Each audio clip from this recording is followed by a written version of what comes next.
والسلام على أشرف المرسلين سيدنا ونبينا محمد بن عبد الله رسول الأمين وعلى آله وأصحابه ومن تبعهم بإحسان إلى يوم الدين. سبحانك لا علم لنا إلا ما علمتنا إنك أنت العليم الحكيم. رب اشرح لي صدري ويسر لي أمري واحلل عقدة من لساني يفقهوا قولي. رب يسر ولا تعسر وبتمم بخير وبعد. Saya muliakan lagi saya kasihi Dinda pengurusi majlis. Saya hormati lagi saya kasihi Tuan Imam, ahli jawatan kuasa bagi Masjid Al-Ahmadi, ibu ayah, abang-abang, kakak-kakak, para guru, para asatizah, para pimpinan masyarakat, dan juga para penuntut ilmu, adik-adik yang dirahmati Allah Subhanahu wa taala sekalian, yang tidak dapat saya sebutkan satu persatu pangkat dan kedudukan tuan-tuan semua tanpa mengurangkan sedikit pun kedudukan tuan-tuan dan puan-puan semua di sisi Allah Subhanahu wa taala. Pertamanya, kita memanjatkan setinggi syukur kita kepada Allah Subhanahu wa taala kerana dengan limpah kurnia dan izin daripada Allah pada malam ini sekali lagi dapat kita bersama. Saya dah di Al-Ahmadi ni berapa kali dah? Banyak kali ya. Saya tak tahu nak kira. Kira banyak lah tu. Boleh kira sikit. Jadi apa ni, alhamdulillah sekali lagi ke sini, dan moga-moga Allah Taala panjangkan pertautan di antara kita semua berkat Nabi kita Muhammad sallallahu alaihi wasallam. Hadirin yang dirahmati Allah, di mana yang tadi disebut asalnya dibagi tajuk umum, dan bila disebut oleh Dinda pengurusi tadi beritahu kata Masjid Al-Ahmadi tak buat lagi sambutan maulid, maka hari ini saya nak cerita salah satu daripada sunnah Nabi sallallahu alaihi wasallam. Sepatutnya bagi kita untuk hidupkan sunnah baginda Rasul sallallahu alaihi wasallam yang mungkin kita laksanakan perkara tersebut, tapi mungkin ada yang kita nak dapat faham lagi bagaimana diamalkan oleh para salafus saleh yang terdahulu, seperti yang disebutkan oleh Al-Imam Abdul Wahab Sya'rani radhiyallahu taala anhu di dalam kitab beliau Lawaqih Al-Anwar Al-Qudsiyah fi Bayan Al-Uhud Al-Muhammadiyah, yang di dalam kitab ini yang ada di tangan saya sekarang ini kitab yang disusun oleh Al-Imam Abdul Wahab Sya'rani dengan pengalaman beliau, yang beliau telah menulis perjanjian yang telah kita ambil dengan Nabi kita Muhammad sallallahu alaihi wasallam. Itu dia akan dahulukan pada awal kitab, ukhiza alaina al-ahdul am min Rasulillah sallallahu alaihi wasallam. Ini kita telah mengambil perjanjian umum dengan baginda Nabi Muhammad sallallahu alaihi wasallam yang telah kita janji di depan Allah dan di depan Rasul sallallahu alaihi wasallam. Mungkin ada di kalangan kita yang tertanya, bila kita berjanji itu? Kita berjanji di depan Allah dan di depan Nabi sallallahu alaihi wasallam ketika di alam ruh lagi. Jadi kita dikumpulkan di padang Arafah, dan kemudian kita mengambil perjanjian dengan Allah Subhanahu wa taala, mengaku bahawa Allah taala adalah Tuhan yang berhak disembah, tidak ada yang layak disembah melainkan Allah. Dan Allah taala mengatakan, alastu bi rabbikum, maka kita jawab bala, bahkan Allah adalah Tuhan yang kita sembah. Jadi perjanjian tadi ketika keluar kita ke muka bumi Allah Ta'ala, kita terlupa. Itu anak-anak kecil, kalau baru lahir kita akan perhati tengok tangan dia genggam dengan kuat. Asal tak? Anak budak-budak kecil kalau beranak, kita pergi pegang tangan dia, tak jari kita dekat tangan dia, dia akan genggam kuat tangan tersebut. Kata ulama, ini adalah tamsil ataupun gambaran kepada kuatnya pegangan perjanjian dia di alam ruh sebelum dia keluar ke alam zahir ini. Tapi setelah dia kenal dengan dunia, makin lama tangannya makin terbuka. Dan ketika wafat, ketika mati seseorang, banyak di antara manusia yang kita tengok tangannya akan terbuka begini, seolah-olah dia pergi tidak bawa lagi dengan perjanjian, kosong tangan macam tu. Betul tidak? Sebab tu dijadikan alamat bagi matinya orang yang dikatakan sebagai tanda kepada husnul khatimah, tanda baik kepada mati seseorang tersebut, ketika matinya dia akan menggenggamkan jari dia dan mengisyaratkan dengan jari syahadah. Ini tanda husnul khatimah. Kalau kita tengok ada orang meninggal tangan dia macam ni, maka ni tanda husnul khatimah. Baik pengakhirannya, tanda lah. Peluh dahinya, tersenyum, cantik rupa parasnya, maka ni tanda kepada wafat dalam keadaan yang husnul khatimah. Dan kita doa kepada Allah, moga-moga kita dicabut nyawa kita dalam keadaan husnul khatimah. Amin ya rabbal alamin. Baik. Jadi ini salah satu perjanjian yang Nabi telah kita ambil dengan Rasulullah. Kita baca balik pada malam ni untuk kita peringat balik apa yang telah kita janji dengan Nabi SAW. Ini perjanjian yang ke-197, Al-ahdu as-sabi'u wat-tis'una ba'da al-mi'ah fi ifsya'is salam, iaitu menyebarkan salam. Ukhidha alaina al-ahdu al-'am min Rasulillah sallallahu alaihi wasallam, telah diambil perjanjian ke atas kita dengan umum daripada Rasulullah sallallahu alaihi wasallam, an nufshiyas salama bainana 'ala al-'aduwi was-sadiqi minal muslimin, untuk menyebarkan salam di antara kita, sama ada kepada musuh ataupun kepada saudara kita, sahabat kita di kalangan muslimin. Balil aduwu aula bis salam, bahkan musuh lebih utama untuk kita sebarkan salam kepadanya. Ini jalannya sufi.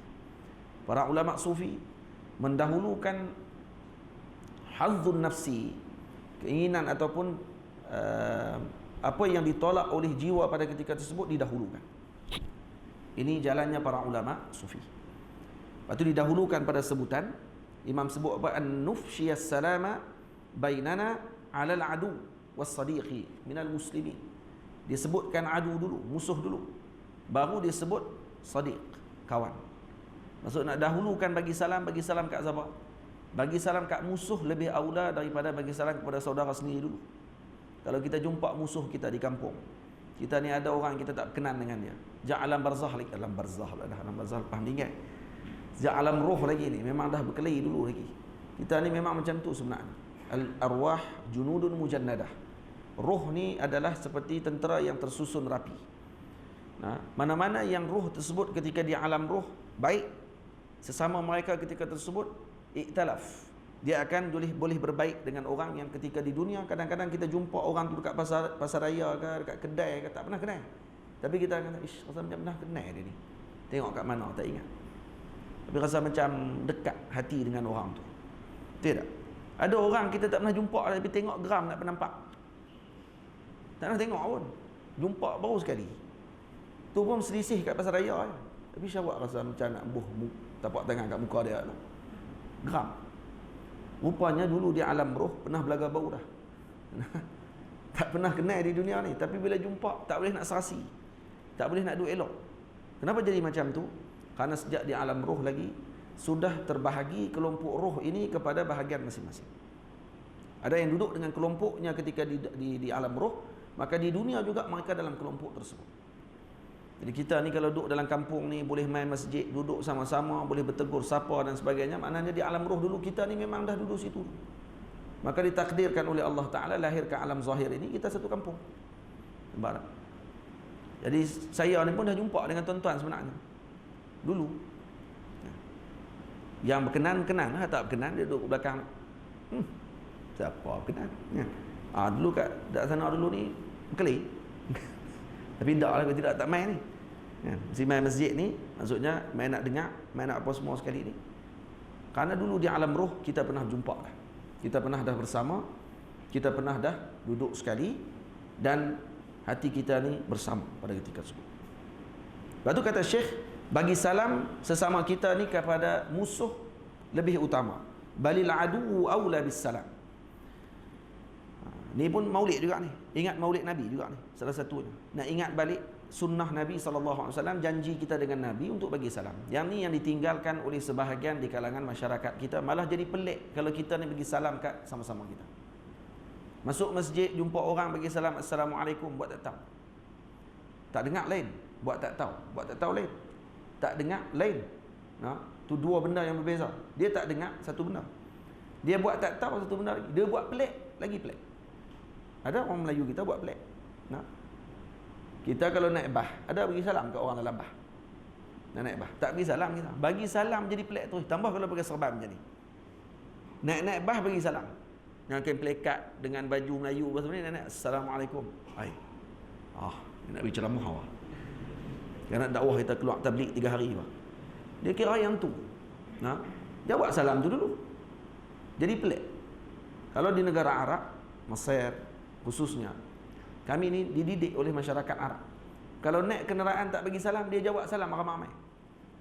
Dia buat jenis tu. Padahal patutnya dia lah bagi salam kat kita. Beringat, bagi salam dengan jawab salam. Bagi salam ni sunat, jawab salam wajib. Tapi pahala bagi salam yang sunat ni lebih besar daripada jawab salam yang wajib. Tu kena ingat. Kaedah dia beza dengan yang afdal adalah yang wajib. Dalam bab salam, yang sunat bagi salam tadi lebih tinggi pahala dan besar kedudukannya daripada menjawab salam yang wajib tadi. Patutnya dia bagilah salam kat kita. Dah kita terlupa. Tak, dia nak bagi kita beringat. Lepas ni kalau naik kenderaan jumpa dengan siapa-siapa, bagi salam dulu. Dia akan jawab salam ramai. Waalaikumsalam. Kita tak bagi salam pun. Nak naik kenderaan, waalaikumsalam. Saya ada sekali tu nak pergi kedai, nak pergi tanya dekat seorang pakcik ni. Nak tanya jalan nak pergi ikut tempat yang saya nak pergi tu, maktabah tu. Perpustakaan ataupun kedai kitab yang saya nak pergi tu dekat tempat mana. Tanya tak, cari tak jumpa. Pergi tanya pakcik ni tengah duk buat kerja dekat kedai dia. Saya tanya apa ni, pakcik nak tanya ni kedai maktabah ni tahu tak kat mana? Tak jawab. Jawabnya. Kata kamu tak dengar ke apa? Waalaikumsalam. Weh. Waalaikumsalam. Oh, baru saya teringat saya tak bagi salam. Baru saya bagi salam. Assalamualaikum. Waalaikumsalam. Baru dia layan elok. Baru dia senyum, baru dia apa semua. Dia bagi salam dulu. Dia kata akhi. Dia kata anak muda, syabab. Dia kata ya akhi, wahai saudaraku, bagi salam dulu. Kamu nak cakap dengan aku, bagi salam dulu, baru betul. Saya pernah pergi rumah Pak Sumi. Dulu mula-mula 16 tahun yang dulu. Sebelum saya pergi Mesir. Nak pergi lawat Pak Sumi. Cerita pasal Pak Sumi dekat Bukit Tembaga, saya nak pergi jumpa dia. Pergi rumah dia. Tengok dia duduk ada depan rumah. Tapi saya tak pernah jumpa Pak Sumi. Dan saya tak tahu rumah dia kat mana. Pakai teka saya pergi. Pada abang ada poin-poin dia kata sampai dekat tempat ni nampak macam pencawang tu. Ada tiang elektrik besar dua tu, dia kata dekat kawasan dekat tu lah. Dekat Bukit Tembaga tu. Saya pun kona masuk. Itu rumah dia. Sampai kat rumah dia, tengok ada orang tua duduk kat depan. Pakai kain tolak tak bau. Baju tak pakai. Pakai kain pelekat. Duduk rehat. Saya pergi turun. Assalamualaikum. Dia pun jawab waalaikumsalam. Rumah Pak Sumi kat mana nak tanya? Kata, ni rumah dia. Rumah dia ni. Dia kata. Lepas tu dia kata masuk ke belakang. Saya pun pergi masuk bilik dia belakang, selalu disambut tetamu tu. Pergi masuk. Terus dia kata dekat saya, cik ni nak jadi ulama besar ke? Dia kata. Nah, tulis doa ni. Dia kata, tulis doa. Hak tu pertama yang saya masuk langkah kaki, hak tu dulu dia kata. Tulis doa ni, dia kata. Tulis. Dia ambil dalam kitab Futuhat Makkiyah.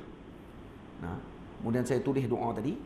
Dan dia kata jangan lupa beramai doa ni setiap lepas sembahyang, jangan tinggal. Jangan tinggal doa ni. Dan dia kata tadi saya duk tunggu. Kok kamu bagi salam ke tak bagi salam? Kalau tak bagi salam mula-mula tadi, pakai tak jumpa rumah saya. Dia tak akan hambak kata di rumah dia. Tapi sebab kamu mula bagi salam dulu, maka saya pun hambak di rumah saya. Faham? Ni amalannya dan juga yang dilakukan oleh para salafus soleh yang terdahulu. Jadi nak ajak kita. Dia nak ajak kita dengan kata tersebut. Lepas tu tengok apa yang disebut oleh Al-Imam Abdul Wahab Sya'rani. Dan kata wa kana man yusallimu yaqulu li aduwih. Dan orang yang bagi salam seolah-olah dia berkata kepada musuhnya. Apa dia kata kepada musuh? Seolah-olah bila dia bagi salam, Assalamualaikum warahmatullahi wabarakatuh. Bila bagi salam dekat musuh, ini musuh kita ni. Kita musuh kita tak bagi salam. Tak. Nak mengelakkan daripada penyakit dalam hati ni, musuh kita bagi salam dulu. Kita kena pergi jumpa dia, bagi salam. Assalamualaikum. Kita tak berkenan dulu ni. Dia pun tak berkenan dengan kita. Tapi kena tengok keadaan. Sekali dia akan bagi tahu. Kita akan baca. Tapi bila kita bagi salam dekat musuh, apa makna salam kita tadi? Maknanya kata Al-Imam, anta fi amanin minni an udhiyaka. Kamu wahai musuhku, selamat daripada aku menyakitkan kamu. Itu maksud Assalamualaikum. Maksudnya salam sejahtera ke atasmu, bermaksud apa dia? Wahai musuhku, kamu selamat daripada kejahatanku, wahai musuhku. Itu sebenarnya. maksud assalamualaikum kepada musuh kita. Au as'a fi dararik, ataupun saya nak berjalan melakukan yang jahat kepada kamu wahai musuh. Cuba tengok, ini maksud assalamualaikum warahmatullah kalau kita ucapkan kepada orang yang kita tak berkenan dengan dia dan dia musuh dengan kita. Nah, nak mengelakkan apa ni, nak latih diri kita ni. Perkataan ni latih diri kita agar tidak buat jahat kepada yang kita tak suka. Faham? Kadang dengan sebab musuh ni lah kita tengok orang jadi dengki, kita tengok orang jadi tak baik. Cuba tengok, para ulama sufi mengajar kita, kalau kata kita tak suka dan mula nak main penyakit dalam hati kepada musuh kita, buat baik kepada dia. Yang ni paling susah. Yang kita pun senang nak cerita ni, senang lah nak buat teruk. Nak cerita senang ni sini ni, nak beramai yang teruk. Yang ni diamalkan oleh para ulama, para salafus soleh. Al-Imam Abdul Wahab Sya'rani, pengarang kitab ni sendiri, kata beliau, dia sendiri beramal dengan perkara tersebut. Nampak? Lepas tu kata Al-Imam sahib kepada kitab yang diterjemahkan oleh Syekh Hamzah Yusuf, The Purification of the Heart. Dia tulis dalam kitab dia, Purification of Heart. Tajuk dia apa dia? Purification of Heart, penawar bagi hati lah. Tapi bukan kitab Imam Syekh Abdul Qadir Mandaili. Ini kitab karangan ulama daripada Mauritania. Kata pengarang, dia sebut nak bagi kita elak daripada jadi penyakit dengki dengan seseorang, apa yang kita nak kena buat? Kalau kita ni mula datang dengki dengan seseorang, apa dengki? Dengki bermaksud kita tidak suka kelebihan kepada seseorang dan kita berkehendak dalam hati kita kelebihan tadi dihilangkan oleh Allah Ta'ala daripada orang tersebut. Ini dengki. Ini haram hukum dia. Nampak? Beza dengan cemburu, ghibtah. Dia ada dua istilah dalam bahasa Arab, hasad dengan ghibtah. Hasad bermaksud kita tidak suka dengan kelebihan yang diperolehi oleh seseorang dan kita berkehendak dan berkeinginan kelebihan tersebut diangkat dan dicabut oleh Allah daripada orang tersebut. Kalau ada perasaan tu, maknanya kita ni dengki, pendengki. Dan pendengki ini amalannya akan dikikis. Seperti orang panggil apa? Pisau cukur yang mencukur bulu di badan kita. Dan dia seperti api yang membakar kayu bakar. Akan hilang, tidak ada kesan apa. Lepas tu jangan dengki. Baik, macam mana nak elak dengki? Ubat dengki, dia kata yang paling berkesan adalah mendoakan kebaikan kepada orang yang kita dengki. Itu cara dia. Cuba try tengok. Kita ni geram ni, dia ni dapat hebat apa semua, kita jadi perasaan macam geram. Angkat tangan doa, ya Allah, tambahkan lagi kebaikan kepada dia. Yang tu insya-Allah dia akan jadi terbalik tu perasaan pada waktu tu. Elok rasa nak jadi geram ya, doa yang baik kepada dia. Dan Allah Ta'ala akan bagi lipat kali ganda lagi kepada kita. Wa misluhu ma'ah. Dengan apa yang kita doa kepada saudara kita, akan dapat balik seperti mana yang kita doa, dan sekali ganda lagi akan dapat kepada kita. Jangan lupa doa yang baik-baik kepada orang, hatta yang paling kita dengki dengan dia. Tengok, para ulama sufi ajar kita apa dia? Suruh buat baik dengan orang yang kita tak suka. Seolah-olah kita bagi salam kat musuh kita tadi, maksudnya apa? Anta fi amanin minni. An udhiyaka au as'a fi dararik. Saya, wahai musuhku, kamu ini selamat daripada kejahatannya saya. Dan saya tidak akan melakukan kejahatan kepada kamu karena saya dah bagi salam kepada kamu. Itu maksudnya. Wa ma'na salami ala Rasulillah sallallahu alaihi wasallam. Apa makna salam kita kepada Nabi pula? Yang kita baca doa ketika tahiyat, Assalamu alayka ayyuhan nabiyyu wa rahmatullahi wa barakatuh. Apa makna Assalamu alayka ayyuhan nabi? Kata Imam Abdul Wahab Sya'rani, makna salam ala Nabi, anta ya Rasulullah fi amanin minni an uqalifa syar'ika. Ya Rasulullah, an uqalifa syar'aka. Faka'anna al-musallima alaihi yuqirru 'ainuhu sallallahu alaihi wa alihi wasallam bidzalik. Nampak? Soalnya kita kata kepada Nabi, ya Rasulullah, kamu ya Rasulullah berada dalam aman daripada saya bercanggah dengan apa yang telah disyariatkan olehmu ya Rasulullah. Itu maksudnya. Di salam kita kepada Nabi sallallahu alaihi wasallam, bukan doa kita saja semata-mata salam sejahtera kepadamu ya Rasulullah. Tapi apa maksud kepada kita pula? Maksud kepada kita, wahai Rasulullah, kamu akan selamat daripada saya bercanggah dengan syariatmu ya Rasulullah. Bagi salam kepada Nabi, itu maksud dia. Kalau kita bagi salam selalu kepada Nabi dengan maksud tersebut, maknanya apa dia? InsyaAllah orang ni tidak akan bercanggah lagi dengan syariat Nabi sallallahu alaihi wasallam. Faham tak? Jadi kita dah faham dua makna salam. Salam kepada musuh apa makna dia, dan yang kedua salam kepada Nabi sallallahu alaihi wasallam apa makna dia. Wa illa, kata al-Imam, fal akabiru kasultani aminuna min syarril asaghir falyafham. Kalau tidak, dia kata, kalau tak diletak dengan makna tersebut, assalam maknanya sejahtera. Salam sejahtera kepadamu ya Rasulullah, maksudnya sejahtera daripada kejahatan kami kepadamu ya Rasulullah. Tak. Nabi akabir. Nabi adalah orang-orang yang besar di sisi Allah Subhanahu wa taala. Baginda Nabi tidak akan takut dengan kita. Karena asaghir, kita yang kecil-kecil ini tak akan boleh bagi kesan kepada akabir, kepada orang yang besar-besar di sisi Allah taala. Dan mereka tidak pun gerun dengan kita. Jadi makna salam kita kepada mereka apa dia? Makna salam kita kepada mereka adalah, kamu ya Rasulullah, kami tidak akan bercanggah dengan amalan dan juga syariatmu ya Rasulullah. Kamu selamat dan aman daripada kami bercanggah denganmu ya Rasulullah. Itu maksud salam kita kepada Nabi SAW. Bukan bermaksud kamu selamat ya Rasulullah daripada kejahatan saya kepada kamu. Tak. Itu kalam kita kepada musuh kita. Itu yang makna dia. Tapi kepada Nabi, itu bukan maksud dia. Maksudnya bahawa saya tidak akan bercanggah denganmu ya Rasulullah daripada apa yang telah kamu syariatkan. Ya'lam, ketahuilah, kata al-Imam Abdul Wahab Sya'rani, wahai saudaraku, wahai penuntut ilmu, wahai murid, wahai salik ila Allah, annal akabira la yahjuruna ahadan illa li maslahatin. Nah, seorang yang besar di sisi Allah Ta'ala ini, mereka tidak menghalang dan juga tidak memulau seseorang melainkan kerana maslahah. Nah, fahum yatrukuna as-salama alaihi taqbihan li sani'ihi. Mereka meninggalkan salam kepada sebahagian daripada orang-orang yang melakukan maksiat. Kan dalam syariat ada, kan? Dalam syariat kan ada, kita boleh pulau seorang tidak bagi salam kepada dia selama 3 hari ataupun lebih daripada itu kalau lagi mana dia tidak meninggalkan maksiat yang dia lakukan. Antaranya siapa? Yang berterusan dengan dosa. Al-Imam Abdullah Siddiq Al-Ghumari radhiyallahu taala anhu, syaikhul masyayikhina, guru kepada guru-guru kami, ada mengarang kitab berkenaan dengan hukum berkenaan dengan memulau seseorang.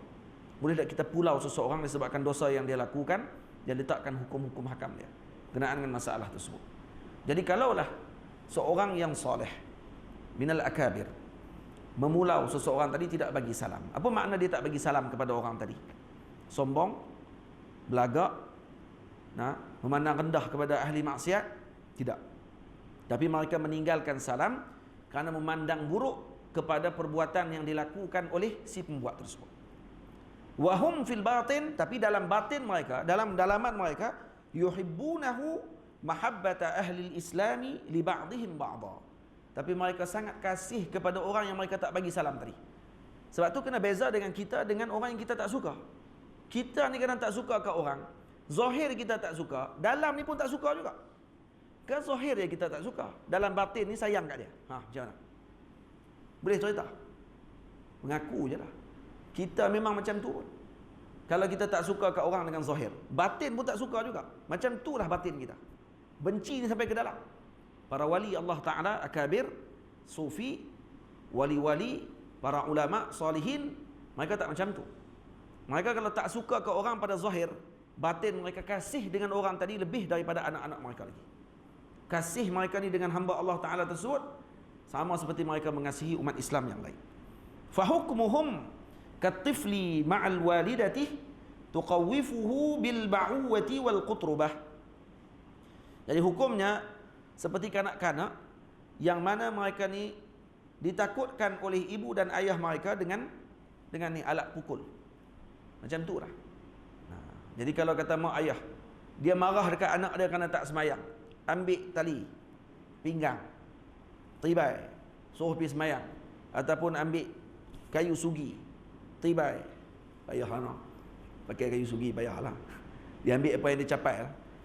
Mana rotan yang ada, suruh anak dia semayang, pergi semayang, marah pada waktu tu. Dia marah pada zahir, anak ni dia tengok pada si mak tadi ni, amboi marah sungguh. Tapi dalam batin mak apa dia? Kasih sungguh dekat anak tadi, kerana tu dia marah. Macam itulah para wali Allah Ta'ala dengan ahli maksiat. Mereka adalah seperti ibu dan ayah, memarahi anak mereka, dan kadang-kadang dilakukan dengan keras, tetapi dalam batin mereka ini sangat kasih kepada anak-anak tersebut, kepada para pemaksiat tadi ni seperti mana ayah menyayangi si anaknya ketika itu. Sebab tu kata al-Imam, liyarji'a 'anil fi'lir radi khaufan an yatarabba 'alaihi, untuk mengembalikan dia daripada, menjauhkan dia daripada perangai yang tidak elok, bimbang daripada dia ini terdidik dengan perkara tersebut. Kan tu para ulama salafus salih, wali-wali Allah Ta'ala, mereka menunjukkan sifat dan sikap, reaksi muka yang tak suka ketika orang melakukan maksiat sebagai tarbiyah kepada orang tersebut agar jangan buat lagi benda tadi. Nah, untuk meninggalkan maksiat yang dilakukan, jangan diulang. Nah, karena itu dilakukan sedemikian. Nah, wahia rahimatun lahu fil batini mahabbatan lah. Tapi dalam hati mereka sangat kasih dan cinta kepada orang-orang yang melakukan maksiat tersebut pada orang tadi. Yang dibencinya maksiat yang dia lakukan, tapi orangnya tadi dikasihinya seperti mana makhluk Allah Ta'ala yang lain. Tamam? Wa rubbama naqsituhu bil ibrati fi yadihi hatta yakhruja damah.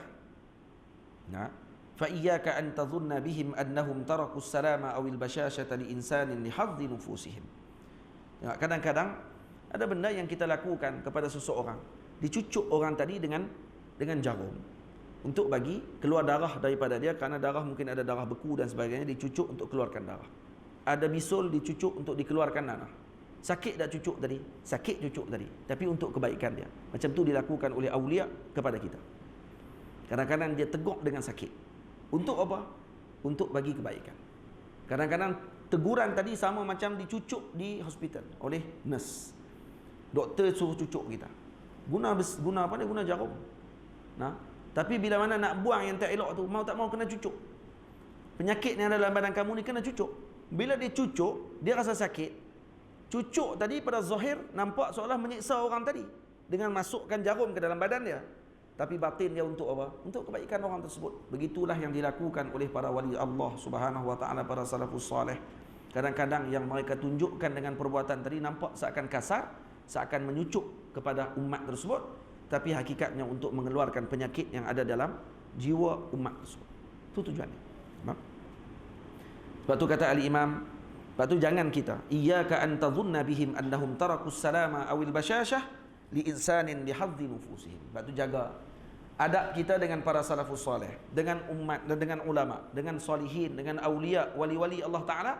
Jangan kita buruk sangka, kata ketika mereka meninggalkan salam kepada seseorang, seolah-olah mereka meninggalkan salam tadi kerana mereka mengikuti nafsunya. Nah, mereka meninggalkan senyum kepada umat ini kerana mengikuti nafsunya. Tak, jangan niat macam tu. Jangan ada zon yang macam tu kepada para sufi, para wali Allah Ta'ala.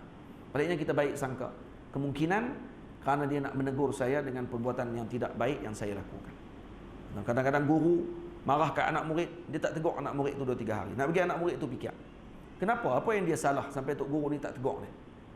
Apa yang salah yang sampai tok guru berubah muka dengan dia? Nah, jadi murid yang baik, dia akan baik sangka. Guru tadi marah seperti ayah marah saya. Marah-marah si ayah ni, tu anak dia juga. Betul tidak? Dia takkan takkan berlebihan dalam marah tersebut dengan ruang lingkup bahawa ini anak dia, yang mana dia akan didik dengan baik. Inilah yang dilakukan oleh para ulama dan para sufi, para wali Allah Ta'ala. Cuba tengok. Wa sami'tu Sayyidi Aliyan Al-Qawwas rahimahullahu ta'ala yaqul. Ini guru kepada Al-Imam Abdul Wahab Sya'rani. Sayyidi Ali Qawwas. Sayyidi Ali Qawwas kata Imam Abdul Wahab Sya'rani, saya pernah dengar dia sebut. Sayyidi Ali Qawwas ni orang yang luar biasa. Dia ummi, tak pandai baca, tak pandai menulis. Tapi ilmu hikmah Quran dalam dadanya 30 juz. Dan dia alim kabir, arif billah, guru kepada para guru. Dia guru murabbi kepada Al-Imam Abdul Wahab Sya'rani radhiyallahu ta'ala anhu. Sayyidi Ali Qawwas ni dulu niaga. Dia meniaga minyak. Tapi disebabkan kerana terlalu warak, dia tak boleh niaga. Dia kalau meniaga minyak, jual minyak ni sampai ke, kan kita kalau dulu zaman dulu jenis timbang minyak, bubuh dalam bekas besi, tuang dalam bekas kawan tu punya. Dia cedok minyak, dia tuang. Cedok minyak, dia tuang, timbang. Okey, cukup dah berapa yang timbangan dia, maka dia buat apa pula? Dia akan ambil pula tisu, dia akan lak kapah ke, dia akan lak pula dalam tu. lah pula yang lebih-lebih tu bagi pula. Dia kata yang ni pun ditimbang tak sekali, dia kata sebenarnya. Oh, kata jenis ni kalau berniaga letih, jenuh lam. Dia terlalu warak sampai macam tu, sampai akhirnya dia tidak boleh berniaga lagi. Tak boleh berniaga. Ni warak para sufi, para wali Allah Ta'ala ni bukan warak buat-buat. Ini warak dia memang macam tu. Kita ni warak buat-buat. Warak buat-buat ni depan orang warak.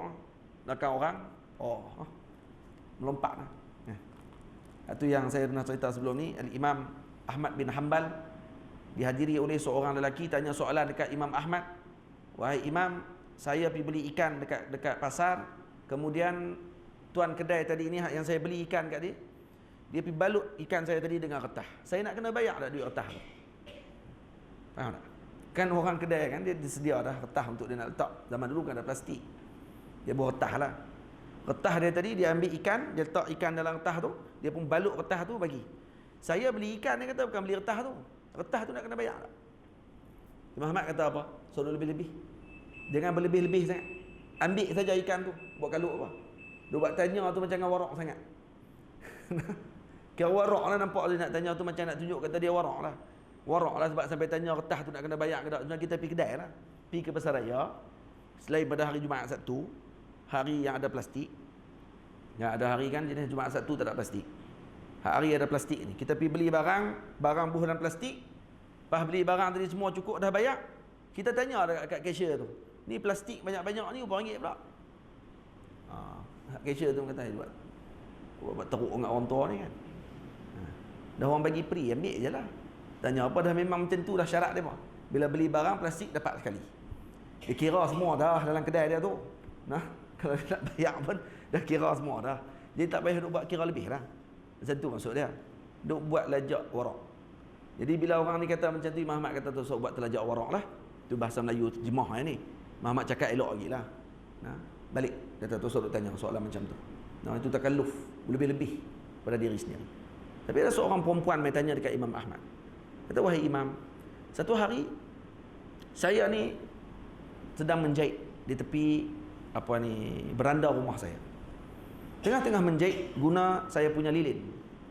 Tiba-tiba lilin saya terpadam. Bila lilin terpadam, habis dia punya orang panggil api dia tadi. Lalu ketika tersebut polis kerajaan yang bawa lantera. Zaman dulu bukan ada torchlight. Polis dulu bawa macam tanglong tu. Bawa naik kuda berjalan. Kebetulan waktu tengah saya duduk jahit tu, terpadam api saya, lalu lampu polis. Yang lampu tu lampu kerajaan punya. Yang bukan saya punya. Terkena cahaya tadi pada tempat saya jahit dan saya dah sambung jahitan tersebut sempat sekejap sebelum lampu tadi hilang. Perlukah saya buka balik saya punya jahitan tersebut? Kerana yang saya jahit tadi menyambung dengan lampu milik kerajaan, bukan saya punya. Imam Ahmad kalau kita tanya, ni pun lebih-lebih juga ni. Tak ada masalah, terus je lah. Tak. Imam Ahmad tanya, kamu siapa dia? Kamu siapa yang tanya soalan ni? Kata dia, saya Fulanah binti Fulan, adik kepada Bishrul Hafi. Sayyidina Bishru Al-Hafi radhiyallahu ta'ala anhu. Bishrul Hafi ini wali Allah Ta'ala yang digelar Hafi kerana dia tidak pernah pakai kasut lagi setelah. Sebab dia pernah kasut dia terputus. Nak pergi jahit dekat tukang jahit. Masa dia tunggu tukang jahit tu tengah jahit tu, dia pegang kasut sebelah, lepas tu duduk minta tukang jahit, tolong dah jahit tak? Tolong jahit tak, dia kata. Tukang jahit tengah duduk jahit kasut lain. Dia tolong dah jahit ni. Kawan tu pun ambil. Dia kata hampa ni mengaku saja kata sufi, mengaku saja kata baik dengan Allah Ta'ala, tapi duk berharap ke orang lebih daripada berharap ke Allah Ta'ala. Kena buat tu ya. Lepas dia jahit, dia lempak kasut tu, ambil kasut harap ke orang lebih daripada kita, daripada Allah Ta'ala ni. Akhirnya dia sumpah pada waktu tu dia sumpah, saya tidak akan pakai kasut lagi selepas ni kerana tak akan putus lagi tali kasut. Jadi saya tak akan berharap kat siapa-siapa lagi selepas ni. Dan Bishrul Hafi dilihat terbang ke Mekah berapa kali. Dia punya karamah dia, dilihat dia berterbangan sampai ke Mekah berapa kali. Ini wali Allah Ta'ala yang agung. Apa kata Imam Ahmad? Imam Ahmad kata, min baitikum kharajal wara. Dari rumah kamulah keluarnya wara. Maka buka balik dia punya ikatan tadi. Jahitan tadi buka balik. Karena kamu keluarga wara, kamu kena jaga hak tersebut. Kamu tak boleh main-main dengan lampu-lampu yang walaupun kamu ambil tak sengaja sebagainya tadi. Buka balik jahitan tadi, kerana daripada rumah kamulah keluarnya warak. Faham tuan-tuan? Jadi Imam Ahmad bermuamalah berbeza dengan melihat kepada asnaf al-insan. Manusia ni dia ada pelbagai dia punya peringkat dia. Maka Imam Ahmad meraihkan dengan peringkat masing-masing. Jadi guru Imam Abdul Wahab Sya'rani namanya Sayyidi Ali Khawas. Sayyidi Ali Khawas makamnya di Mesir. Kalau tuan-tuan pergi ke makam dia akan rasa suasana yang luar biasa. Nah, kalau pergi ke makam dia, duduk dekat makam dia, luar biasa betul. Dia punya perasaan dia, rasa tenang, rasa bening ketika di makam Al-Imam Ali Khawas radhiyallahu anhu. Dekat dengan Babu An-Nasr. Nah, berbetulan bertentangan dengan Babu An-Nasr, masuk dalam sikit. Nah, dekat dengan makam Al-Imam Ibnu Hisham, pengarang kitab Qatrun Nada. Nah, baik. Kata Sayyidi Ali Khawas rahimahullah, idza mararta ala aduwika fasallim alaihi. Sayyidi Ali Khawas pesan dekat Al-Imam Abdul Wahab Sya'rani dan juga para muridnya yang lain, kalau kamu berjalan dekat dengan musuhmu, maka bagi salam kepada dia. Wajhar lahu bis salam. Kuatkan salam. Ni orang yang kita tak suka ni, lalu kat kita, bagi salam, kuatkan salam kamu. Bihaitsu tasda'u qalbuhu in kunta ta'lam min dinihi annahu yaghlibu nafsuhu. Kamu beri salam dengan kuat kalau kamu tahu bahawa orang ni menang belah agama dia daripada nafsu dia. Faham tak? Menang belah agama maksud dia apa? Dia akan lebih ikut agama dia daripada ikut nafsu dia. Dia tak suka kat kita juga, kita tak suka kat dia. Jadi kalau jumpa, kita bagi salam kat dia. Bagi salam dengan kuat, kata Imam Ali Khawas, dengan syarat kamu kena tahu dulu dia siapa. Kalau dia ni menang pada agama dia, maka kamu bagi salam kuat-kuat. Karena nanti dia akan jawab salam kamu. Karena dia tahu jawab salam wajib. Karena dia menang belah agama. Tapi kalau dia ni orang tahu kata, kita pun tahu kata dia ni memang menang dengan nafsu lebih daripada agama, dia tak akan jawab salam kita, maka jangan bagi salam kepada dia. Kata Al-Imam, tengok. Wa yaruddu alaika salam. Dia akan jawab salam kalau dia menang ke belah agama. Wa illa, tapi kalau dia tidak mengikuti dengan agama, dia ikut nafsu dia lebih, kalau kita kenal dia, fatarkus salami alaihi aula. Tinggalkan salam daripadanya lebih utama. Kenapa? Li'alla tuwaqqi'ahu fi ma'siyatin bitarkir raddi alladhi huwa wajibun wa huwa manza'un daqiqun fata'ammal. Tengok. Tapi kalau kamu tengok, kenal kata dia ni memang suka ikut nafsu. Kalau dia musuh dengan orang, dia berlebih-lebihan. Jangan bagi salam kat dia kalau kamu jumpa. Tadi kan Ustaz suruh bagi salam. Kan antara sunnah Nabi kan kita suruh bagi salam. Cuba tengok. Imam Abdul Wahab Sya'rani susun comel. Ya, kamu kena bagi salam kalau kamu kenal orang tadi betul-betul. Dan walau dia musuh kamu, dan kata Syekh tadi kan aula al-adu aula bis salam. Musuh lebih utama kita bagi salam kepada dia. Ni kan ni musuh kan. Kenapa nak tinggal pula? Katanya Imam Ali Khawas letak lagi qaid. Letak lagi dia punya ikatan nak bagi kita faham betul macam mana nak bagi salam kepada musuh. Kalau kita kenal musuh kita tadi ni orang yang menang agama dia daripada nafsu dia. Maksudnya kalau kita bagi salam, dia tahu salam ni wajib jawab. Bila wajib jawab, saya kena jawab macam mana pun. Tapi kalau orang ni menang belah nafsu dia, hang bagilah salam tak mana pun, aku tahu wajib, aku ikut suka aku lah. Aku tak ada nak jawab salam. Kalau macam tu, lebih baik tidak bagi salam. Kenapa? Bukan kerana kita sombong. Bukan kerana kita sombong tak mau bagi salam kat dia, tapi kerana kita bimbang kalau kita bagi salam, takut dia pula buat dosa, tak jawab salam. Jadi kita tinggalkan salam kepada dia kerana bimbangkan dosa kepada musuh kita, bukan kerana kita tak mau bagi salam dekat dia. Faham tak ni? Nampak ada perbezaan tak bagi salam sebab kita tak suka dekat dia, dengan tak bagi salam disebabkan kerana bimbang dia buat dosa? Tak sama. Benda yang berbeza pada dua keadaan tadi. Sebab tu kita kena amalkan yang ini. Amal yang ini tuan-tuan, insya-Allah kita dah buat apa yang Nabi suruh. Afshus salam ila man arafta wa man lam ta'rif. Bagi salam kepada orang yang kita kenal dengan orang yang kita tak kenal. Nampak? Yang ni yang susah untuk kita nak amal. Lepas tu tuan-tuan, lepas ni kena beramai orang kampung ni, kena jumpa bagi salam. Dan lazimkan lidah kita ni dengan salam. Jumpa orang jiran naik motor, hak motor tengah jalan kaki, siapa nak bagi salam? Hak yang naik, hak lebih tu kena bagi salam kat hak kurang. Hak jalan kaki ni dikira tak ada kenderaan pada waktu tu lah. Walaupun kereta kat rumah dia Mercedes, dia jalan kaki waktu tu je. Kita ni naik motor tu X5, bagi salam kat jalan kaki, Assalamualaikum. Nah, dia jawab Assalamualaikum. Kalau kata kita naik kereta, kawan ni naik motor, hak naik kereta bagi salam kat naik motor. Kalau hak naik kereta dengan kereta pula, tengok kereta siapa mahal. Sungguh. Hak ni ulama sebut dalam kitab. Maulana Syekh Abdul Huda Yaqubi sebut macam tu. Kereta mana yang paling mahal? Ya. Hak mahal bagi salam kat hak yang tidak, kereta dia murah sikit. Kawan ni kancil baru, ni kancil lama. Hak kancil baru bagi salam kat kancil lama. Nah. Kawan ni kancil cabut dah semua, bampu-bampu cabut dah. Hak kawan ni baru beli lagi, bagi salam kat dia. Assalamualaikum, buka tingkap, bagi salam. Termasuk bagi salam juga nak bagi jalan. Nak bagi jalan kat siapa dulu? Kita nak bagi jalan kat siapa dulu? Kata Maulana Syekh Abdul Huda Yaqubi, adab fit tariq, adab ketika dalam jalan, orang yang naik kenderaan yang mahal perlu bagi jalan dulu kepada yang tidak mahal kenderaan dia. Ni yang susah kita nak buat. Sebab hak yang tak mahal slow. Kita geram, kita nak main ceramah, kereta pun pinjam. Kata kancil ni, tahulah dia tak ada ceramah kan? Dia bawa tu, ya Allah, ya yang kita kawan tu pun faham lah. Janganlah duduk lorong hak motong tu, duduklah lorong hak nak bawa slow. Lagi elok parking kan? Ni sambil nak sembang pun dalam tu, nak cakap telefon pun pakai waktu tu juga. Semua waktu tu dah. Kalau pakai boleh telefon waktu tu, sambil-sambil kaki tekan laju, tak apa. Masalah dia tak boleh nak function dua-dua. Tak itu ni Wildan, tak boleh nak function. Kalau dia pegang tangan dia handset je, kaki dia dan slow. Dia tak tahu dia tekan minyak ke tak. Tu yang slow. Slow terus.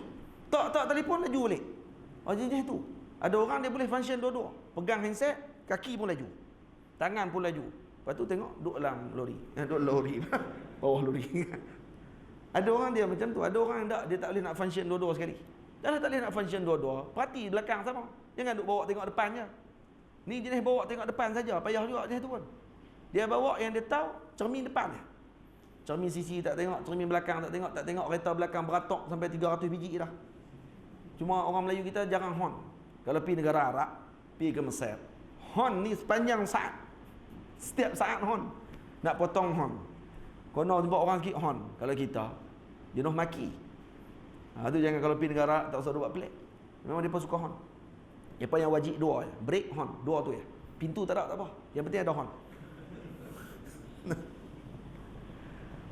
Tu Syekh Abdul Huda kata macam tu. Bagi jalan kepada yang murah dulu jalan. Untuk apa? Untuk nak bagi elak diri kita rasa besar pada waktu itu. Kereta kancil depan saya. Saya ni Mercedes ni, patutnya saya di depan dia. Saja kita pun kadang kata macam tu lah. Saja kata ya. Padahal kita pun naik kancil juga. Ayah kita pakai kancil juga. Jadi apa ni, Allahumma salli ala sayyidina Muhammad. Semua tu untuk latih diri kita untuk apa? Untuk semua pandang baik kepada semua orang. Dan nak anggap kata kita tak ada kelebihan apa-apa. Yang ini diajar oleh para ulama kita. Yang naik kenderaan mahal bagi salam kepada yang tidak naik kenderaan. Yang kenderaan murah, yang naik lebih rendah daripada dia. Kalau naik kereta, bagi salam kepada yang di atas motor. Maka macam tu akan jadi masyarakat terdidik dengan baik. Lepas tu kita kalau nak masuk masjid, bagi salam. Jumpa kawan-kawan dekat sebelum tandah jalan, dalam tandah pun dia semangat nak bagi salam, keluar jamban pun bagi salam. Kawan tu pun keluar jambannya, baru lepas berak, Assalamualaikum. Woi. Baru keluar jamban, keluar tak apa. Masalah baru keluar jamban, masuk juga dalam bilik ayak juga. Baru nak basuh muka, kan ada cermin bilik ayak R&R. Bagi salam sampai ke dalam bilik ayak. Janganlah. Jangan semangat sangat. Pada-pada lah semangat. Sayyidina Abdullah bin Umar radhiyallahu taala anhuma pernah ikut dengan beliau Sayyidina Abi Tufail. Abi Tufail sahabat Nabi yang kecil, yang terakhir wafat di kalangan para sahabat Nabi. Sayyidina Abi Tufail, dia wafat tahun 100 Hijriah. Itu yang terakhir sahabat Nabi yang wafat. Sayyidina Abi Tufail radhiyallahu taala anhu, beliau pernah berjalan bersama dengan Sayyidina Abdullah bin Umar. Sayyidina Abdullah bin Umar tu guru dia, sahabat dengan sahabat, tapi ni sahabat kecil, yang ni lebih tua daripada dia. Dia ikut tok guru dia pergi ke pasar. Tapi dia heran, Sayyidina Abdullah bin Umar pergi ke pasar tak pernah beli barang. Dia pergi jalan, jumpa orang bagi salam, empat orang bagi salam, balik. Minggu depan buat lagi yang sama. Kemudian ditanya, kenapa kamu pergi ke pasar? Kamu tak pernah beli barang pun. Kamu tak pernah minta kurang barang pun. Tapi kenapa kamu pergi pasar? Kata Sayyidina Abdullah bin Umar, saya pergi ke pasar untuk mendapatkan pahala salam. Itu saja. Pergi nak bagi salam saja kepada orang. Pergi jumpa orang tu dekat kedai, Assalamualaikum.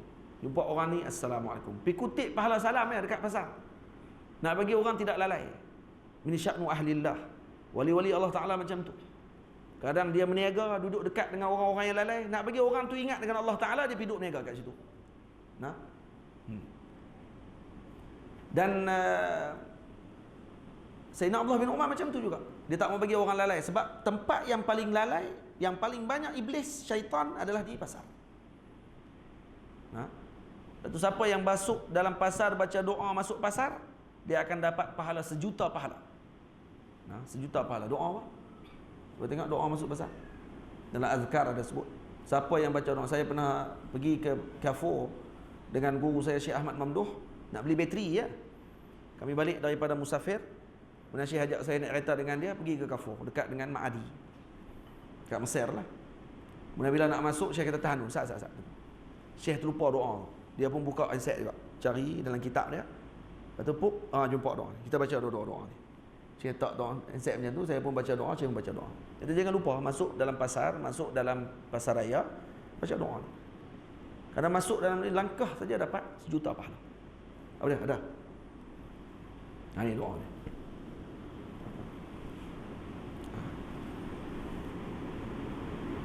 Mana hadis ni? Ada hadis ni.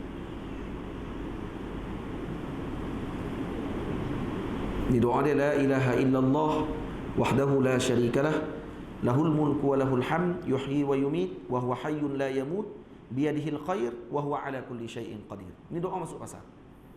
La ilaha illallah wahdahu la syarika lah, lahul mulku wa lahul hamd, yuhyi wa yumit, wa huwa hayyun la yamut, biyadihil khair, wa huwa ala kulli syai'in qadir.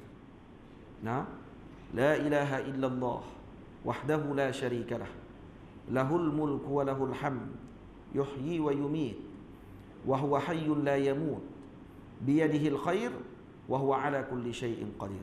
Tuan-tuan tak ingat, tulis dalam Google, tulis doa masuk pasar. Keluar habis semua nanti insya-Allah. Masuk pasar, masuk mall, masuk dalam pusat tempat keramaian dan sebagainya. Maka kita baca yang tu, insya-Allah akan dicatatkan oleh Allah Ta'ala dengan kebaikan sebanyak 1,000,000 kebaikan. 1,000,000 pahala dia bagi dia. Ini amalan yang kecil, pahalanya besar. Kecil je amalannya. Nak masuk pasar saja, nak langkah kaki masuk dalam pasar raya ya. Baca tu la ilaha illallah wahdahu la syarikalah biyadihil amr lupa itu. Wa huwa hayyun la yamut biyadihil khair wa huwa ala kulli syai'in qadir. Baca yang tu insya-Allah akan dapat pahala yang luar biasa tadi. Tamam. Wa sami'tuhu marratan ukhra. Sikit lagi kita baca. Dan aku pernah mendengar juga kata Sayyidi Ali Khawas, kata Sayyidi Abdul Wahab Sya'rani. Saya pernah mendengar juga guru saya tadi menyebutkan pada waktu yang lain. Yaqulu al-bada'atu bis-salami sunnatun. Nah, memulakan dengan salam tadi adalah sunnah. Kita bagi salam ke orang dulu, hukumnya sunnah. Wa hiya aktsaru thawaban min ar-radd. Dan dia lebih banyak pahala daripada menjawab salam. Pahala sunnah jawab beri salam lebih besar pahala daripada menjawab salam. Wa in kana wajiban, walaupun menjawab salam hukumnya wajib. Masuk wajib apa dia? Kalau ditinggal dapat dosa.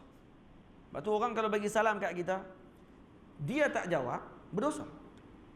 Nah. Lepas tu kita jangan bagi salam dekat orang yang pekak. Kalau kita tahu dia tak dengar, melainkan dekat dengan dia betul-betul. Yang kita tahu kata dia pekak lah, kita tak tahu macam mana. Kalau kita dah tahu, kita satu kampung, tahu kata dia ni memang tak dengar, kalau kata tak cakap kuat dekat dia, dekat-dekat dengan telinga dia. Jangan duk gagah bagi salam, kesian kat dia. Nah. Tak berdosa lah dia sebab dia tak ada taklif, dia tak ada lah kena dengan hukum tadi sebab dia ada uzur. Cuma janganlah kita biasakan macam tu. Ya. Ada sebahagian ulama dia mengelakkan untuk melakukan yang tidak baik kepada orang lebih utama daripada dia mendapatkan kebaikan pada ketika tersebut. Contoh, Al-Imam Al-A'mash adalah gelar kepada imam agung dalam ilmu lughah. Imam A'mash ni alim dalam lughah. Dan beliau matanya tidak nampak waktu malam. Dia rabun malam. Dia panggil A'mash. Orang rabun malam ni gelaran dia A'mash. Dia memang malamnya teruk, tak nampak apa. Anak murid dia A'raj. A'raj kaki tempang. Jadi depa berjalan dua orang, pegang tangan. Imam A'mash kaki dia elok, mata tak nampak. Anak murid mata elok, kaki pula tempang. Elok berjalan dua-dua orang. Kemudian kata imam, di depan tu ada kedai maqha, kedai kopi. Kalau kita lalu, orang-orang kat kedai kopi ni, dia kuat mengata kat orang. Betul tak betul? Kita nak kata kat orang duduk kat kedai kopi, insya-Allah kata kat orang. Tak kata apa pun, kata kat orang juga. Nah, adalah semua dia nak sembang waktu tu. Dia lebih sakan daripada Menteri Besar ni waktu tu. Semua benda dia akan komen. Kat kedai kopi semua akan bincang waktu tu. Jadi bila nak lalu kat Makkah, kedai kopi, kemudian Imam A'mash kata kalau kita lalu, sat lagi orang kata kat kita, dahlah tok guru mata tak nampak. Anak murid eloklah kaki tak boleh pakai. Anak murid tumpang kaki tok guru, tok guru tumpang mata anak murid. Ha, eloklah tu. Jalan dua orang. Dua-dua cacat, nah.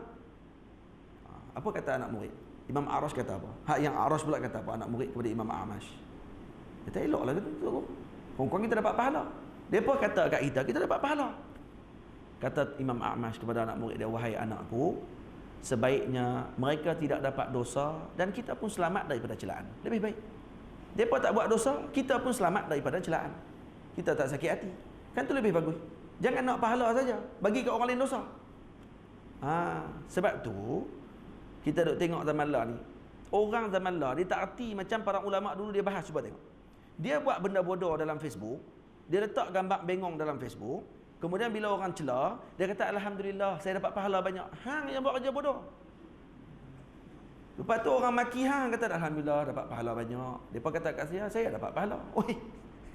Dia buat kerja bodoh dia tak kira. Dia duk kira tahu orang kata kat dia tahu orang pakat bagi pahala kat dia. Ya betul. Orang kata tadi lebih-lebih tadi dia akan dapat dosa. Kamu buat kerja bodoh juga, kamu penyebab kepada dosa. Alangkah baiknya kalau kata kamu jangan sebabkan orang buat dosa disebabkan nak kata kat kamu, dan kamu pun jangan buat benda bodoh.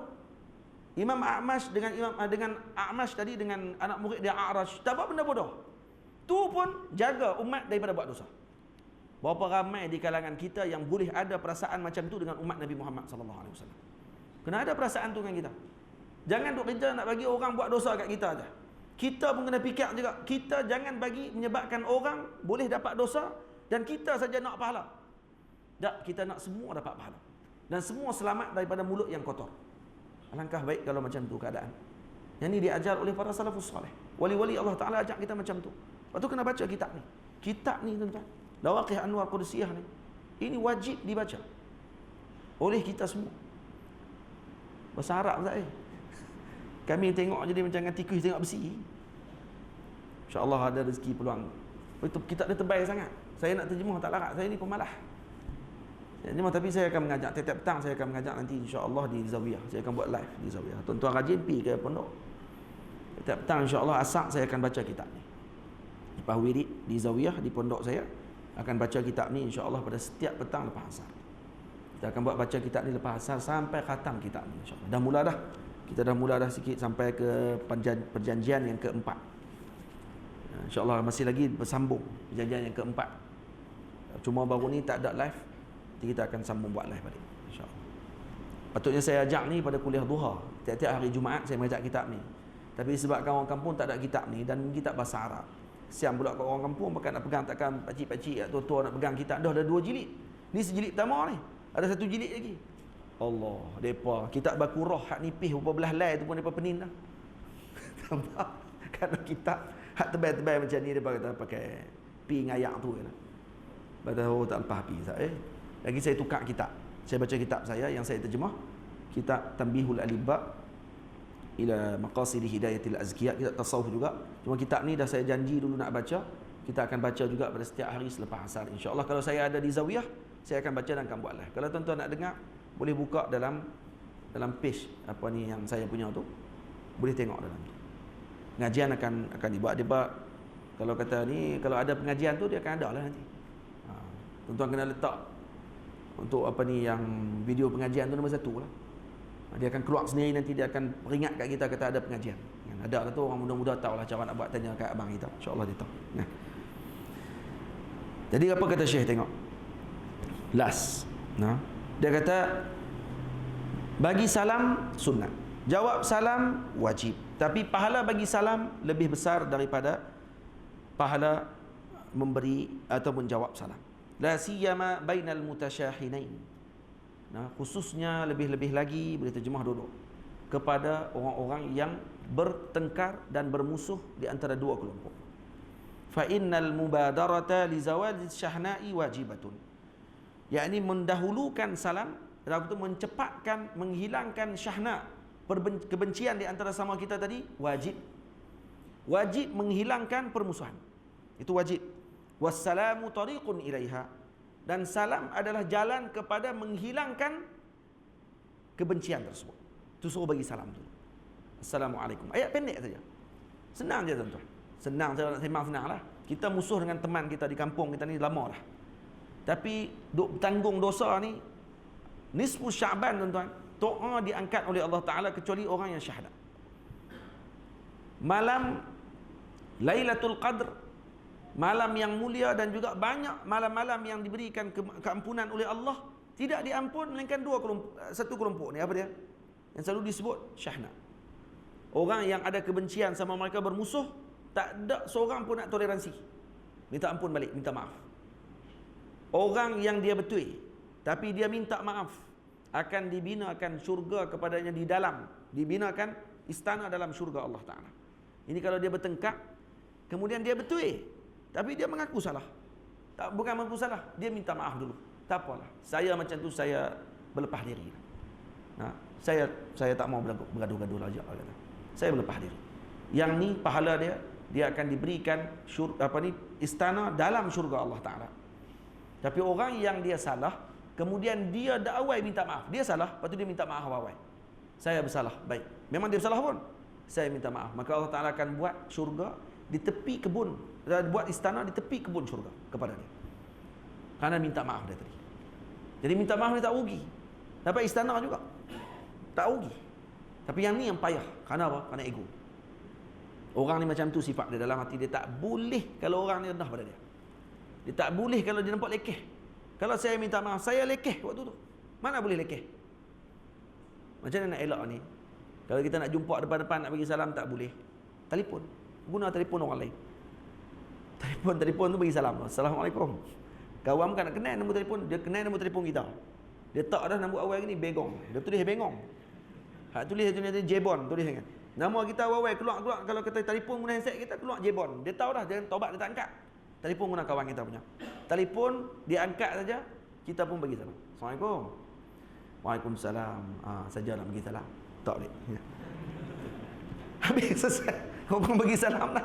Dia jawab dah salam, alhamdulillah. Orang selesai dah daripada syahna, permusuhan. Sebab kita mula bagi salam dulu. Bagi salam dulu.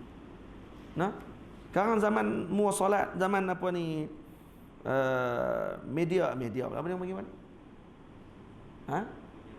Media masa yang senang apa semua ni, dan cara apa orang panggil apa dia, alat perhubungan yang senang ni, mudah. Bagi salam, tak balik. Assalamualaikum. Waalaikumsalam. Saja nak bagi salam, kata. Sihat ke? Siapa dia ni? Tanya, sihat ke? Sihat. Siapa dia ni? Tak apa. Waalaikumsalam. Tak. Habis bagi salam lah. Selesai. Itu kata Syekh, wassalam tariqun ilaiha wa huwa mustathna min qa'idatin, dan ini terkecuali daripada kaedah inna thawabal wajibi afdalu min thawabis sunnati wa qad basatna al-kalama ala dhalika fi uhudil masyayikh faraji'ha in syi'ta wallahu a'lam.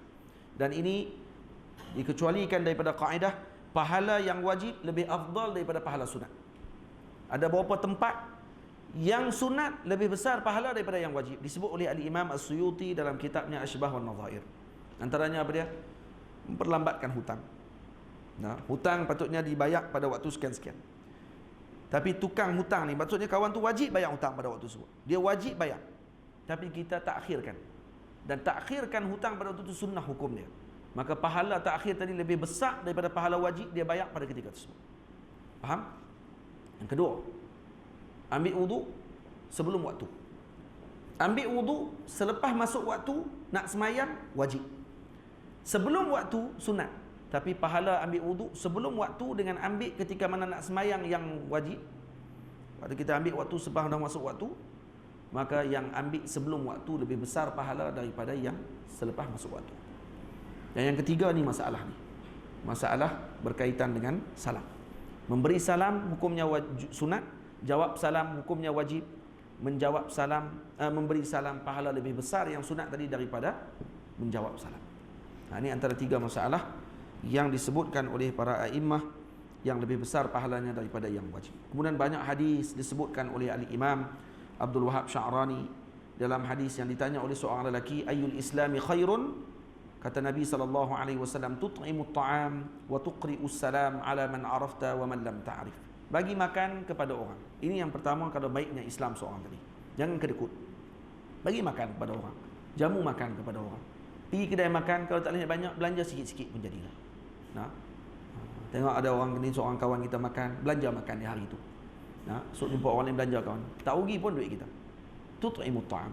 Kita tak boleh nak ajak orang main makan di rumah, belanja di kedai makan. Tak payahlah belanja satu kedai makan tu. Kalau kaya tak apa. Kalau kita nak bagi juga dapat pahala hari itu, tut'imut ta'am. Jamu juga, bagi juga belanjakan orang dan sebagainya, walaupun dengan satu pinggan ataupun satu gelas teh tarik dan sebagainya. Jamu dia tu, belanja dia yang tu. Saya belanja tak apa yang ni. Tut'imut ta'am. Kemudian dia wa tuqri'us salam ala man arafta wa man lam ta'rif. Bagi salam, tuqri. Tengok. Nabi sebutlah ni, kata Maulana Syekh Muhammad Ibrahim Abdul Ba'is, guru kami, Nabi tak kata bagi salam. Tu'tis salam. Atau tufshis salam saja macam tu. Tak, Nabi kata tuqri'us salam. Apa makna tuqri'us salam? Dibacakan salam. Seorang kalau baca kepada seseorang, dia kena baca macam saya baca ni. Kita akan menghadap kepada orang tersebut. Itu satu. Yang kedua, tuqri as-salam maksudnya dibacakan salam tadi dengan jelas. Assalamualaikum warahmatullah. Assalamualaikum macam tu. Bagi jelas. Jangan Assalamualaikum. Kum lah tadi dengar. Tak dengar ada hawai. Tak, jangan macam tu. Tuqri'us salam. Ila man arafta, ala man arafta wa man lam ta'rif. Kepada yang kamu kenal dengan yang kamu tidak kenal. Nah, dalam riwayat yang lain, la tadkhuluna al-jannata hatta tu'minu wa la tu'minu hatta tahabbu. Ala adullukum ala syai'in idza fa'altumuhu tahabbtum afshus salama bainakum. Tidak masuk syurga melainkan kalau kamu beriman. Tidak beriman lagi mana kamu tidak berkasih sayang, kata Nabi. Dan kemudian Nabi kata, nak tak aku tunjuk kepada kamu jalan untuk kamu berkasih sayang? Nabi kata, afshus salam bainakum. Bagi salam sesama kamu, maka kamu akan berkasih sayang. Ini modal kecil yang diberi oleh Nabi SAW, tapi besar keadaannya. Masuk syurga. Bagi salam saja masuk syurga. Jangan tinggal salam. Yang ni masyarakat kita Melayu ni cukup perit bab ni. Naik teksi tak bagi salam, tahan Uber tak bagi salam. Nak naik Uber tak bagi salam. Naik terus hidup je tu ya. Kok lah nak bagi salam. Masuk buka pintu. Assalamualaikum. Masuk noh. Sila. Waalaikumsalam. Jawab kawan tu kena jawab lah. Jangan masuk saja ya. Jawab salam. Kena biasakan. Jadikan tu sebagai sunnah dan rutin kita. Ini perlu dihidupkan. Dihidupkan balik. Ini jangan sampai jadi pelik kalau bagi salam. Jumpa tepi jalan, dia nak bagi salam ke orang dia kenal. Ini tanda kiamat. Tanda kiamat bagi salam ke orang kita kenal ya. Yang kata ke orang lain, kita pun tak buat pun. Dalam bahasa raya kita jumpa orang tak kenal, kita pun tak bagi salam. Tapi kita tahu hadis ni, ala man arafta wa man lam ta'rif. Sebab apa kita tak bagi salam? Saya tak bagi salam bukan sebab kerana saya tak tahu hadis ni. Saya tak bagi salam kerana saya buat macam yang Imam Abdul Wahab Sya'rani sebut tadi, yang guru dia sebut. Saya takut dia tak jawab salam pada waktu tersebut kerana dia masih tak biasa lagi dengan adat tadi, sehingga menyebabkan dia buat dosa pada waktu tu. Saya bimbang dia buat dosa. Sebab tu kadang tak bagi salam. Dan macam tu kot orang Melayu kita kot. Dia takut orang buat dosa. Jadi akhirnya semua pakai tak bagi salam. Senang. Dia kata saya kalau bagi salam dia tak jawab, baik tak saya bagi salam. Boleh jadi enggak lah. Boleh jadi. Jadi akhirnya macam mana kita nak buat? Dia kekalkan dengan keadaan yang macam ada ni. Jadi kalau boleh mula dengan orang kampung dulu. Orang kampung ni kenal. Insya-Allah. Hak mai ke masjid ni kenal. Ni dah ustaz kalau mai ke masjid. Ustaz kita jemput, tok guru kita jemput mai masjid. Tok guru bagi salam, kat depan pintu tak jawab salam. Oh, takkan pelik tu. Dia buat pelik. Siapa dia? Dia takkan saya ustaz nak ceramah malam ni. Assalamualaikum. Takkan nak gitu. Oh, teruk sangat daklah bukan orang kampung ni. Kadang-kadang tu ada sebahagian tempat tu dia buat pelik tu. Poster lain. Ni lain pula tengok. Macam tu. Jadi jawab salam. Hak ni kan benda yang Allahumma salli ala Sayyidina Muhammad yang dianjurkan oleh Nabi SAW. Banyak hadis yang disebutkan. Yang terakhir saya nak baca hadis yang disebut oleh Sayyidina Abi Dawud, Al-Imam Tirmidzi, Imam Nasai dan Imam Baihaqi radhiyallahu anhu, anna rajulan jaa ila an-nabi sallallahu alaihi wasallam faqala. Seorang lelaki telah datang kepada Nabi sallallahu alaihi wasallam faqala, "Assalamu alaikum." Faradda alaihi salam, thumma jalasa faqala an-nabiyyu 'ashrun. Nabi pun jawab salam dia. Kemudian Nabi kata apa? 'ashrun, 10. Thumma jaa akharu faqal, kemudian datang orang lain pula dan dia sebut assalamualaikum warahmatullahi. Faradda, Nabi jawab balik salam dia. Fajalasa faqala an-nabiy sallallahu alaihi wasallam 20. Nabi kata 20. Thumma jaa akharu, kemudian datang yang ketiga pula, orang ketiga dia bagi salam assalamualaikum warahmatullahi wabarakatuh. Tambah lagi. Maka dia pun, Nabi pun jawab salam, kemudian dia duduk, kemudian Nabi kata salasun, 30. Kemudian datang pula yang keempat, dia pun jawab bagi salam assalamualaikum warahmatullahi wabarakatuh wa maghfiratuh. Maka Nabi pun jawab faqala arba'una qala hakadha takunul fadail. Dan Nabi kata macam itulah fadilat yang kamu akan perolehi berbeza dengan salam yang kamu berikan. Assalamualaikum, assalamualaikum warahmatullahi, assalamualaikum warahmatullahi wabarakatuh, assalamualaikum warahmatullahi wabarakatuh wa maghfiratuh. Beza pahala pada empat-empat ini pada kedudukan dan fadail dan tingkatnya. Maka kita sama-sama beramailah mana yang kita sempat lah. Kau dapat pahala juga daripada tak bagi salam langsung. Yang tak dapat langsung kalau tak sebut langsung. Itu je. Orang Arab angkat tangan macam ni pun dikira salam. Saya pernah berlaku pada Maulana Syekh Ali Jumaah hafizahullah, waktu Syekh Ali tengah makan, waktu majlis khatam, masa penutup kepada majlis bacaan Sahih Bukhari di Mesir. Saya yang tolong sambut pada waktu tersebut. Kemudian Syekh tengah duduk makan, saya duduk tengok Syekh. Syekh duduk makan apa ni, kuftah. Kuftah ni daging kambing, daging lembu yang dibakar tu. Syekh tengah duduk makan, saya duduk tengok saya. Lepas tu saya pun angkat tangan kat Syekh. Lepas tu Syekh buat Quran syair. Ada 9 tempat makruh bagi salam, kata Syekh. Oh, baru saya faham. Rupanya angkat tangan dalam adat Arab dah dikira salam. Lepas tu kalau tuan-tuan pergi ke Mesir, angkat tangan macam ni je. Terus dia akan jawab waalaikumsalam warahmatullahi. Kita kalau orang Melayu angkat tangan macam ni, dia buat tengok ke belakang, takut dia silap angkat. takut dia silap angkat pada waktu tu. Apa masalah kalau jawab salam kali waalaikumsalam warahmatullahi? Tak masalah apa. Dan Syekh bagi tahu ada beberapa tempat yang Syekh bagi tahu pula, siapa boleh jawab, siapa yang tulis syair ni, aku bagi 200. Jawab. Syekh Usamah ada waktu tu, Masyayikh ada macam tu. Syekh pun jawab salah waktu tu. Syekh Usamah kata ni Imam Ibn Ruslan. Saya kata tak betul. Dia baru dia jawab kata ni Imam Suyuti. Imam Suyuti yang tulis syair tu. Ada beberapa tempat yang makruh kita bagi salam. Yang pertama apa dia? Antaranya ketika muazzin tengah azan. Dia tengah duk azan, duk bagi salam lah. Kawan dengan Allah, assalamualaikum. Jawab salam wajib. Dia tengah duk jalan. Dan dia tak wajib jawab salam waktu tu.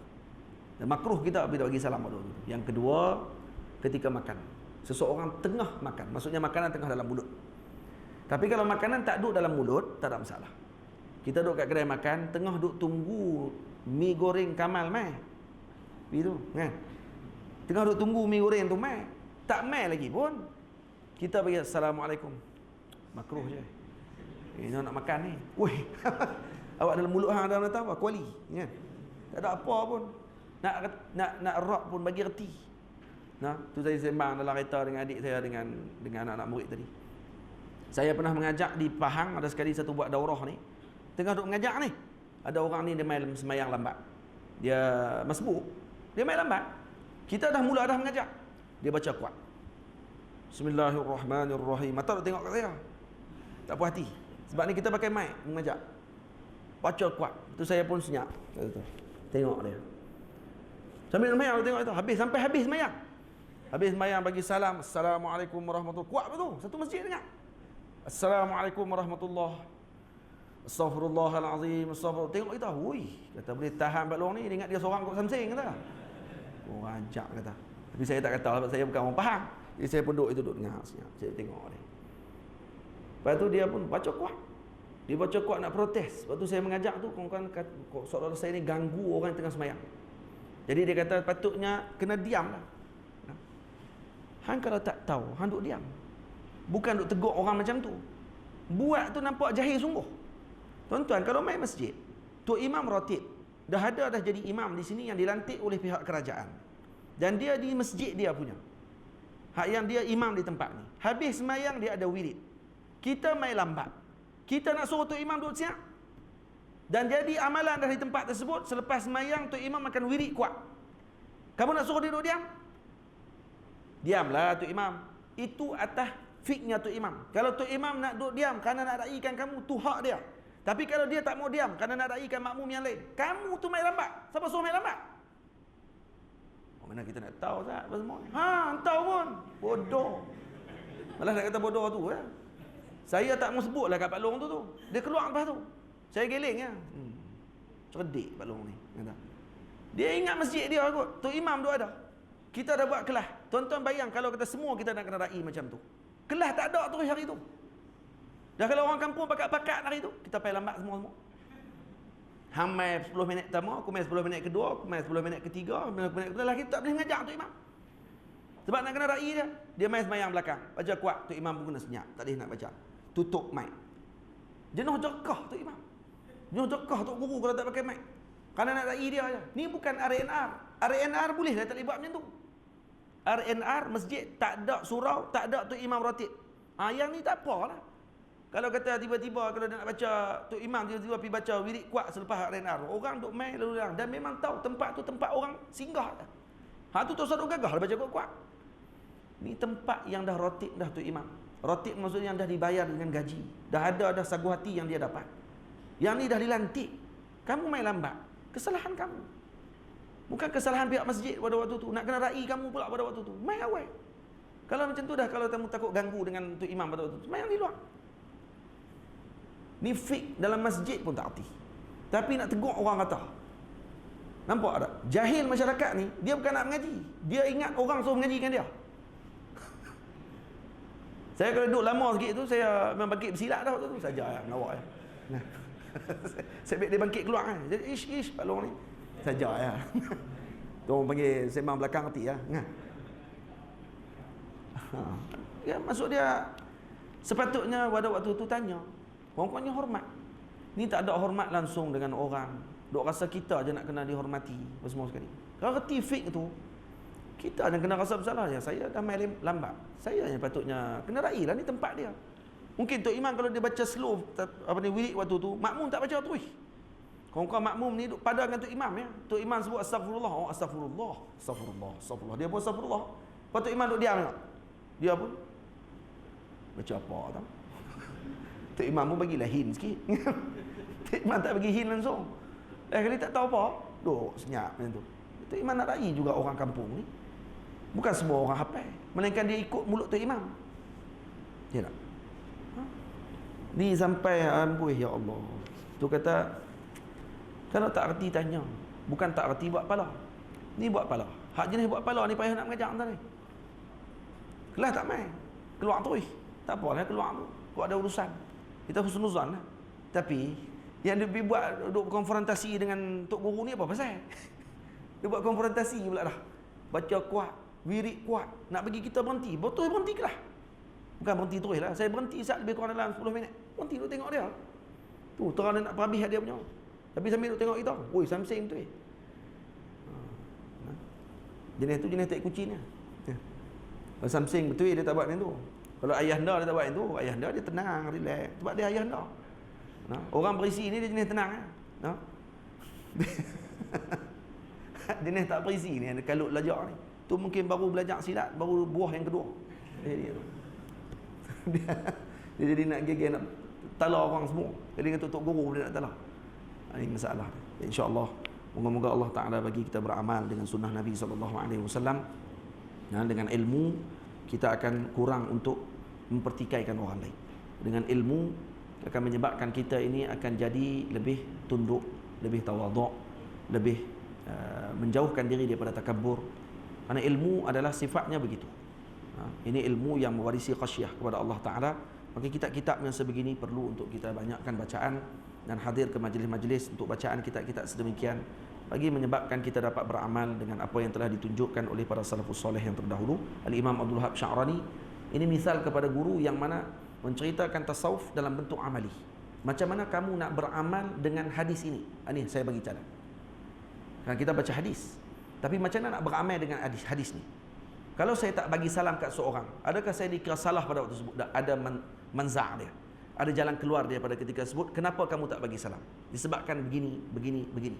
Dan beliau, guru beliau Ali Khawas, dan juga para guru beliau yang lain, dan juga semisalnya beliau, ini adalah mazhab tajdid yang dilakukan oleh beliau dalam sufi, yang memberikan jalan terus kepada para salik untuk ikut macam mana kami buat, kata Al-Imam Abdul Wahab Sya'rani. Soalah tu lisanul hal dia. Nah, kalau kamu nak buat macam kami buat ni. Ini jalannya yang ditunjuk oleh para salafus soleh yang terdahulu. Kalau kamu buat begini, kamu akan berjaya. Kita baca hadis, tapi kita kadang tak tahu macam mana nak amalkan. Beliau tunjukkan amalan. Dalam kitab ni, tuan-tuan, kitab ini boleh saya katakan sebagai syarah kepada hadis. Dia akan cerita dulu, baru dia syarah hadis. Dia cerita dulu, baru dia sebut hadis. Ini hadisnya, sekian-sekian. Bila kita baca hadis, baru kita faham. Oh, macam ni rupanya nak beramal. Nak beramal dengan masalah tu, rupanya macam ni. Macam tu sekali. Lepas tu kitab-kitab Imam Abdul Wahab Sya'rani ni wajib dijadikan silibus untuk pengajian di masyarakat kita. Karena masyarakat kita perlu kepada amal, perlu kepada amali. Bukan hanya perlu tahu teori saja, tapi tidak tahu macam mana kita nak beramal dengan perkara tersebut. InsyaAllah ada rezeki peluang kita bertemu lagi nanti. Dan saya minta ampun, minta maaf kalau terkasar bahasa, tersalah dalam ucapan saya di depan ibu ayah, abang-abang, kakak-kakak, para guru semua. Moga-moga kita dapat bertemu lagi selepas ini. Qul qawli hadza astaghfirullahal azim li wa lakum. Assalamualaikum warahmatullahi wabarakatuh. Bismillahirrahmanirrahim. Alhamdulillahirabbil alamin. Wassalatu wassalamu ala asyrafil mursalin wa ala alihi wa sahbihi ajma'in. Rabbana atina fid dunya hasanah wa fil akhirati hasanatan wa qina adzaban nar. Rabbana hab lana min azwajina wa dhurriyyatina qurrata a'yun waj'alna lil muttaqina imama. ربنا زدنا علما ووسع في رزقنا وبارك لنا فيما رزقتنا وجعلنا محبوبا في قلوب عبادك وعزيزا في عيونهم وجعلنا وجيها في الدنيا والآخرة من المقربين يا كثير النوال وحسن الفعال يا قائما بلا زوال يا مبدئا بلا مثال فلك الحمد والمنة والشرف على كل حال وصلى الله على سيدنا محمد وعلى آله وصحبه أجمعين والحمد لله رب العالمين.